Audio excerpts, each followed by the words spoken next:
Hello दोस्तों, मैं हूं काजल सिंह और स्वागत है आपका काजल ट्यूटोरियल्स में। तो आज का जो वीडियो होने वाला है इसमें हम लोग डिस्कस करेंगे कि अगर आपको सरकारी शिक्षक बनना है तो उसके लिए आपको क्या प्रयास करने चाहिए और क्या आपकी एलिजिबिलिटी होनी चाहिए, क्योंकि बहुत सारे लोगों ने पूछा कि सरकारी शिक्षक बनने के लिए भी एक वीडियो बना दीजिए। जैसे कि आपको पता है कि मैं अभी एक गवर्नमेंट टीचर हूँ, तो मैंने सोचा कि ठीक है, इस पे एक वीडियो बनाना चाहिए क्योंकि ये बहुत सारे लोग पूछ रहे हैं तो शायद काम आ जाए किसी के। तो चलिए बात करते हैं सबसे पहले। देखिए, बीएड डीएड ये तो आपको पता है कि ये तो आपको पास करना ही है और इसका ये आपको क्वालिफाई करना होगा, है ना। आपको बीएड डिग्री लेनी होगी या फिर डीएड की डिग्री लेनी होगी टीचर के लिए। आप जो भी टीचर बनना चाहते हैं, वेदर पीआरटी टीजीटी पीजीटी, उसके अकॉर्डिंग आपको डीएड, जैसे कि अगर किसी को नहीं पता है तो बता दूं कि डीएड जो होता है, अगर आपने डीएड किया हुआ है तो आप क्लास 8 तक यानी कि टीजीटी के लिए और पीआरटी के लिए एलिजिबल हैं, और बीएड किया हुआ तो भी आप टीजीटी के लिए और लेक्चरर के लिए एलिजिबल हैं। और इसमें टाइम टू टाइम चेंजेस भी आ रहा है। जैसे पहले बीएड को पीआरटी के लिए एलिजिबल माना था छत्तीसगढ़ में, बट फिर जैसे कि सुप्रीम कोर्ट का आदेश आया तो बीएड वालों को पीआरटी से बाहर कर दिया। बट अब सुनने में आ रहा है कि फिर से शायद इंक्लूड करने वाला है। तो तब तक के लिए अभी फ़िलहाल ये है कि पीआरटी के लिए आपको डीएड चाहिए, पीआरटी एंड टीजीटी के लिए, एंड टीजीटी एंड पीजीटी के लिए बीएड है तो आप क्वालिफाई हैं उसके लिए। चलिए, ये तो आपने डिग्री ले ली। अब उसके बाद क्या? उसके बाद होता है हमारा सीजी टेट और सी टेट का एग्ज़ाम। सी टेट जो कि साल में 2 बार कराया जाता है, ये एक सेंट्रल लेवल का एग्ज़ाम होता है। और सीजी टेट छत्तीसगढ़ में होता है समय समय पे, जब भी वैकेंसी आने वाली होती है या फिर गवर्नमेंट कराती है, बट इसका कोई फिक्स टाइम नहीं होता। और अगर आप सी टेट दे रहे हैं तो आप साल में 2 बार दे पाएंगे।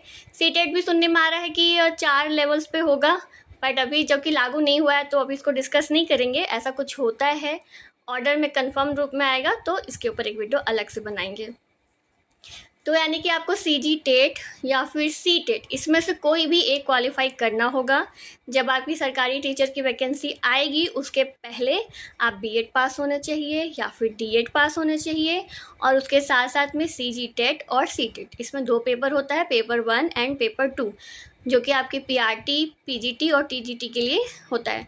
पीजीटी के लिए मतलब लेक्चरर के लिए आपको ज़रूरी नहीं है सी टेट आप क्वालिफाई हैं या नहीं है, उससे कोई फ़र्क नहीं पड़ता। अगर आप सी टेट क्वालिफाई नहीं हैं, सीजी टेट क्वालिफाई नहीं है, तो भी आप पीजीटी टीचर के लिए एलिजिबल हैं, लेकिन उसके लिए आपको मास्टर्स की डिग्री लगेगी जिस भी सब्जेक्ट के लिए। जैसे कि अगर आप केमिस्ट्री में लेक्चरर बनना चाहते हैं 11th-12th में, तो आपको मास्टर्स की डिग्री लगेगी और बीएड लगेगा, और फिर एग्ज़ाम तो क्रैक करना ही है आपको।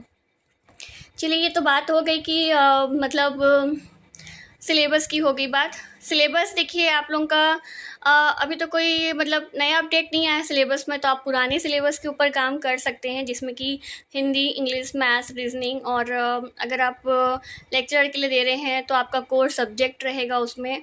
और छत्तीसगढ़ का जीके भी आता है, कंप्यूटर भी आता है, तो ये पूरा सब कंपाइल करके आपका एक सिलेबस बनता है। तो सिलेबस के लिए आप कोई भी एक वीडियो उठा करके देख सकते हैं जिसमें कि सिलेबस को फुल्ली डिस्क्राइब किया हुआ है। यहाँ पर मैं सिलेबस के बारे में नहीं बता रही हूँ क्योंकि लंबा बहुत वीडियो चला जाएगा, और अब तैयारी कर रहे हैं तो ऑब्वियस है आपको सिलेबस की जानकारी तो होगी ही।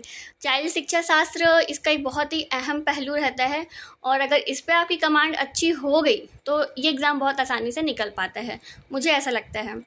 अब बात करते हैं हम लोग कि खुद को मोटिवेट कैसे रखें। देखिए, कई बार क्या होता है कि हमारे अंदर काबिलियत तो है, बट वो होता है ना कि थोड़ा बहुत कन्फ्यूजन्स आ जाते हैं, एग्ज़ाम्स नहीं निकल रहे हैं या फिर वैकेंसी नहीं आ रही है, तो हम लोग थोड़ा कन्फ्यूज़ हो जाते हैं कि क्या सच में हम ये कर सकते हैं कि नहीं कर सकते।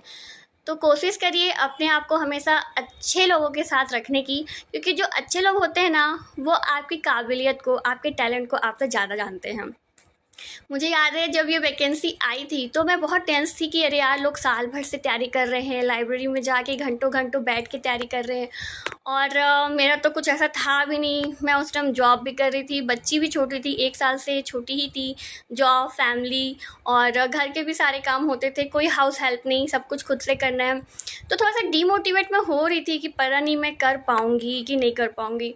बट जैसी वैकेंसी आई और हम लोग फॉर्म फिल करने वाले थे, तभी हम लोग बैठे हुए थे डिस्कस करते स्टाफ रूम में, और मेरी कलीग ने कहा कि मैडम आपका तो हो जाएगा, तो आप ये वाला जॉब को छोड़ दोगे? मैंने कहा अरे रुको भाई, पहले फॉर्म तो भर लें, हो तो जाए, उसके बाद देखते हैं। उन्होंने कहा नहीं नहीं, आपका तो आराम से हो जाएगा। तो मुझे अपने ऊपर उतना कॉन्फिडेंट मैं नहीं थी कि हाँ, मैं कॉन्फिडेंट नहीं थी कि मैं कर पाऊँगी कि नहीं कर पाऊँगी, पर उनको पूरा भरोसा था। और मेरी एक टीचर थी जो कि मेरे से पहले ही टीचर बन चुकी थी, तो उन्होंने मुझे कहा कि नहीं, एक सीट तो तुम्हारे लिए रिज़र्व है। तो मतलब ऐसे जो लोग होते हैं ना, ये आपको बहुत मोटिवेट करते हैं। अगर आपको लग रहा है, अपने ऊपर डाउट आ रहा है, तो ऐसे लोगों के साथ उठिए, बैठिए। ये लोग ना आपको बहुत मोटिवेट करेंगे। वो था ना कि हनुमान जी अपने अंदर की पावर्स भूल गए थे, बट जामवंत जी उनको याद दिलाते। तो ये कुछ वैसा है, और ये बहुत ज़रूरी है, बहुत ज़रूरी है कि हम जो इतने नर्वस हो जाते हैं, तो इस चीज़ को दूर करें। क्योंकि तैयारी तो हम तभी कर पाएंगे ना, जब हमारे अंदर से वो आएगा कि हाँ, हम ये काम कर सकते हैं। तो सबको ये लगता है कि हमारी ही ज़िंदगी में इतनी प्रॉब्लम्स चल रही है, इतना कुछ हो रहा है, पता नहीं क्यों मेरी लाइफ में ऐसा हो रहा है। पर मैं आपको एश्योर करती हूँ कि अगर मैं एग्ज़ाम क्रैक कर सकती हूँ, तो आप भी कर सकते हैं, और बहुत आराम से कर सकते हैं। बस आपको ज़रूरत है कि आप लगे रहिए, मेहनत करते रहिए। और मैंने पॉइंट्स लिख के रखे हैं ताकि मैं कुछ भूल मत जाऊँ। और हाँ, कंटिन्यूटी बनाए रखिए। देखिए, पेपर तो जब आना है तब वो आएगा ही, और वैकेंसी तो आएगी ही, है ना। स्टेट गवर्नमेंट की नहीं आए, सेंट्रल गवर्नमेंट की आएगी, जेएनवी की आएगी, केवी की आएगी। तो आपको कंटिन्यूटी बनाए रखना है, रोज़ पढ़ना है, रोज़ पढ़ना है। आप ये मत सोचिए कि जब वैकेंसी आएगी और मैं 1-2 महीने में पढ़ के पेपर निकाल लूँगी, तो नहीं, ऐसा नहीं होता है। आपको शुरुआत से पढ़ना पड़ेगा। शायद कुछ लोग निकाल भी ले 1-2 महीने पढ़ के, मैं नहीं बोलती, पर भाई उस टाइम जाके हेक्टिक लेने का, 4 दिन का खाना आप एक साथ खाएंगे, खा तो लेंगे, ख़त्म तो कर लेंगे, बट स्वास्थ्य बिगड़ेगा, हेल्थ बिगड़ेगी, टेंशन होगा। उससे अच्छा है शुरू से ही थोड़ा थोड़ा प्रयास करिए, ताकि ना आपके ऊपर बर्डन मत आए। और एक चीज़ मैं बोलना चाहूँगी, अगर आप टीचर बनना चाहते हैं ना, तो प्लीज़ पैसों के लिए मत बनिएगा। ये अगर आपका पैसन है तो ही इसे प्रोफेशन बनाइएगा, क्योंकि वो प्यारे प्यारे छोटे छोटे बच्चे, किसी के घर के भविष्य आपके पास आ रहे हैं ना। तो अगर आपको पैसा ही कमाना है तो कोई और जॉब आप देख सकते हैं, बट हाँ, टीचर बनना है तो दिल से बनिए, और सोचिए कि हाँ, मुझे किसी का भला करना है, मेरे थ्रू किसी की हेल्प हो जाए। और एक बात और बोलूँगी मैं, कि आपको जो भी आता है ना, उसको बांटना सीखिए ना। ज्ञान जितना भी है, हमें उसको डिस्ट्रीब्यूट करने आना चाहिए, तो ही हमारे ज्ञान का कोई मतलब है। और मुझे ऐसा लगता है कई लोग कि हाँ, हम ये छुपा के यहाँ से पढ़ लेंगे, वहाँ से पढ़ लेंगे। ऐसा नहीं करना है आपको। अगर आपको कोई अच्छा चैनल पता है, कुछ अच्छे ट्रिक्स पता है, तो दूसरों के साथ शेयर करिए। और ये चीज़ें काम करती हैं, रियली में काम करती है। अगर आप बहुत अच्छे तरीके से लाइफ को जी रहे हैं, लोगों की हेल्प कर रहे हैं ना, तो सच में मतलब कर्मा बोलते हैं ना, वो वाकई में काम करता है, मैंने देखा है। तो आप जितना हो सके दूसरों की मदद करिए स्टडी में। जो चीज़ आपको आता है, अगर आपको लग रहा है कि आपने कुछ यूनिक सीखा है और कोई है इंटरेस्टेड जो जानना चाह रहा है, तो उसे बताइए। अब ये नहीं कि कोई आपके फील्ड का नहीं है, भाई सुन ले, ये ऐसा करने की भी ज़रूरत नहीं है। अगर कोई आपसे कुछ चाह रहा है, कुछ जानना चाह रहा है, तो उसकी हेल्प करिए। फिर आप देखिए, अब आपको पता है कि आपका मैथ्स वीक है, या रीजनिंग वीक है, कि लैंग्वेज में आपको इशू है, या फिर चाइल्ड पेडागोजी में दिक्कत है। आप अपनी कमजोरी को पहचानिए। अभी जब तक टाइम है, मैं छत्तीसगढ़ गवर्नमेंट की बात कर रही हूँ, अभी वैकेंसी अनाउंस नहीं हुई है। मतलब पोस्ट का ऐसे बता दिया गया है, बट अभी अनाउंस नहीं हुआ है, ऑर्डर फॉर्म में नहीं आया है। तब तक आपको जिस भी टॉपिक में दिक्कत है, उसकी वीडियोज़ को उठाइए, देखिए, रिवाइज़ करिए, रिविज़न करिए, उस पर क्वेश्चंस बनाइए, एमसीक्यूज़ करिए। इससे क्या होगा कि जिससे आपको डर लगता है, उस पे आपकी पकड़ बहुत मजबूत हो जाएगी। तो इस तरीके से ना पेपर आने तक आपका जो भी डर है, डाउट है, वो क्लियर हो जाएगा। इसके बाद अगर आपको लग रहा है कि हाँ, ये मेरा टॉपिक बहुत अच्छा है, तो उसको हल्के में मत लीजिए। ऐसा नहीं कि वो बहुत अच्छा है तो आप उसको स्किप कर देंगे, पढ़ेंगे नहीं। उसको रिवीजन में रखिए। जो हमारी कमजोरी है उसको तो हमें स्ट्रेंथ बनाना ही है, और जो हमारी स्ट्रेंथ है उस पर भी हमें काम करना है, ताकि वो हमारी कमजोरी ना बन जाए, है ना। तो हमें लगातार कोशिश करते रहनी है। हिंदी इंग्लिश की प्रैक्टिस करते रहिए। जितने भी प्रीवियस ईयर क्वेश्चन पेपर हैं, उसको तो आप सॉल्व भी कर डालिए। प्रीवियस ईयर क्वेश्चन पेपर को तो हल्के में बिल्कुल नहीं लेना है। आपको एग्ज़ाम का पैटर्न भी समझ में आएगा कि किस तरीके का पेपर आ रहा है। तो प्रीवियस ईयर क्वेश्चन पेपर को सॉल्व कर लीजिए, उसके सारे क्वेश्चंस को बनाइए, देखिए आपसे बन रहा है कि नहीं बन रहा है। आपको क्वेश्चन का नेचर भी समझ में आएगा कि किस टाइप के क्वेश्चंस आ रहे हैं। और मॉक टेस्ट तो मैं नहीं दे पाई थी, मेरे पास थोड़ा टाइम कम था, बट अगर आपसे हो पा रहा है तो मॉक टेस्ट बिल्कुल दीजिए। मॉक टेस्ट देना आपके लिए मतलब एग्ज़ाम में आप किस तरीके से परफॉर्म करेंगे, किस प्रेशर के अंडर में रहेंगे, उस लिहाज बहुत मदद करता है। तो अगर मॉक टेस्ट पॉसिबल है तो दीजिए। मैं तो एमसीक्यूज़ वगैरह करती थी क्योंकि टाइम की कमी थी मेरे पास बहुत बहुत बहुत ज़्यादा। तो मैं ऐसे खाना बनाते हुए या घर के काम करते हुए एमसीक्यूज़ लगा लेती थी और सुनते रहती थी। मैथ्स वगैरह मेरी स्ट्रॉन्ग थी क्योंकि मैं मतलब मैथ्स बैकग्राउंड से थी, बट फिर भी अगर मैं उसको रिवीजन में नहीं रखती तो मेरे से नहीं सॉल्व हो पाता। और परसेंटेज के क्वेश्चन बहुत अच्छे से उन पे कमांड कर लीजिए, क्योंकि परसेंटेज जो है ना उससे आपका बोलना चाहिए कि इंटरेस्ट वगैरह का हो जाता है सवाल, या फिर रेशियो का सवाल, वो बहुत आसानी से बन जाता है। एक बार आप परसेंटेज का लॉजिक समझ गए ना अच्छे से, तो इंडायरेक्टली आप उसको हर क्वेश्चन में अप्लाई कर सकते हैं। हर नहीं, मतलब जो भी उसके जोन का है उसको आप अप्लाई उसमें कर सकते हैं।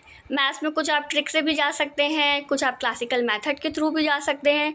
इन द एंडिंग आपको टाइम बचाना है पेपर में, 3 घंटे के पेपर में, तो आप देखिए कि आपका कौन सा सेक्शन वीक है, उसको आप ज़्यादा टाइम दीजिए। तो मॉक टेस्ट देते रहेंगे आप, तो इससे आपको मतलब पता रहेगा कि हाँ मुझे यहाँ पे ज़्यादा टाइम लग रहा है, तो पहले मैं इसको क्वेश्चन को बनाऊँ या इसको लास्ट में ले जाऊँ।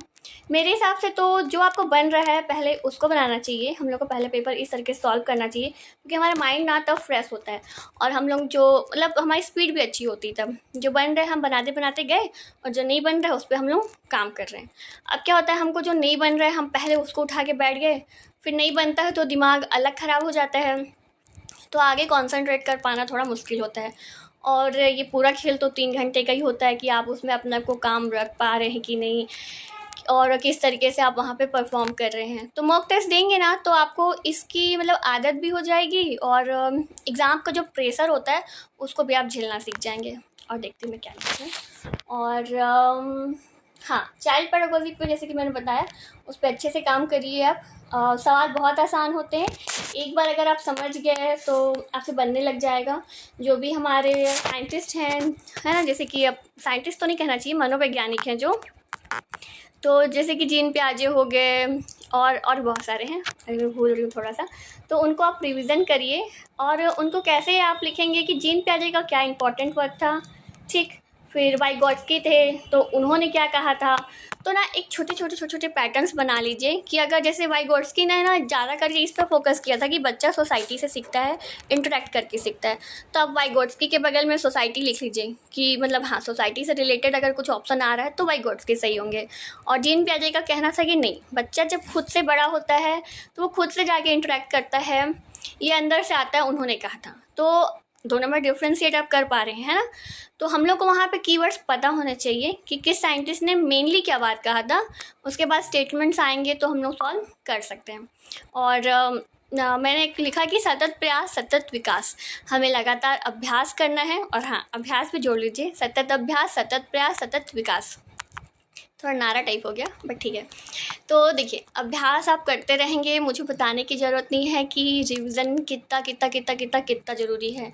तो आज मैंने जो पढ़ा, कल जो पढ़ा, परसों जो पढ़ा, सबको मुझे शाम को रिवाइज़ करना है। फिर मैंने हफ्ते भर का जो पढ़ा उसको भी रिवाइज़ करना है। आप डेली रिवीजन में लेंगे ना तो आपका रिवीजन का जो टाइम है वो भी कम होता जाएगा। फिर जस्ट आपको पन्ने पलटने होंगे, आपको पता होगा हाँ इस पेज में ये लिखा है, इस पेज में ये लिखा है। कुछ मैथ्स के ट्रिक्स आप सॉल्व कर रहे हैं तो उसको भी पॉइंट्स बना के रखिए, क्योंकि ये आपके बहुत ज़्यादा हेल्पफुल होते हैं। तो उम्मीद करती हूँ दोस्तों आपको आज का वीडियो पसंद आया होगा, और अच्छा लगा है तो मुझे बताइएगा। और सिलेबस, अगर आप लोगों को सिलेबस भी चाहिए, सिलेबस भी पूरा डिटेल में चाहिए तो बताइएगा, हो पाएगा तो मैं उस पर ज़रूर वीडियो बनाऊँगी। उम्मीद करती हूँ ये आप लोगों के काम आए, और बताइएगा मुझे। Bye bye.